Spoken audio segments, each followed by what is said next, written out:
ह्या वर्षात तरी सगळं ठीक होऊ दे, हेच सुरू आहे ना तुझ्या डोक्यात.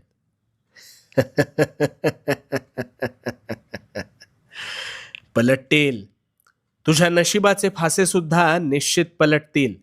कसे ते सांगतो. आता प्रामाणिकपणे शांत चित्ताने ऐक. तुझे प्रश्न सुटतील. सगळ्यात आधी एक गोष्ट ध्यानात घे. नवीन वर्षात तू जुनाच राहिलास तर तुझ्या आयुष्यात काहीच नवीन घडणार नाही. गोंधळलास ना? आता एक गोष्ट ऐक. दोन घनिष्ठ मित्र होते. एक हलाखीच्या परिस्थितीतून संघर्षातून जात होता, तर दुसरा ऐशोआरामी जीवन जगत सुखाचा उपभोग घेत होता. त्या गरीबाला नेहमी वाटायचं आपल्यावर देवाने काहीतरी अन्याय केलाय.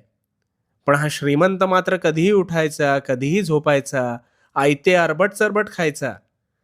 काही वर्ष सरली. गरीब मेहनत करत होता,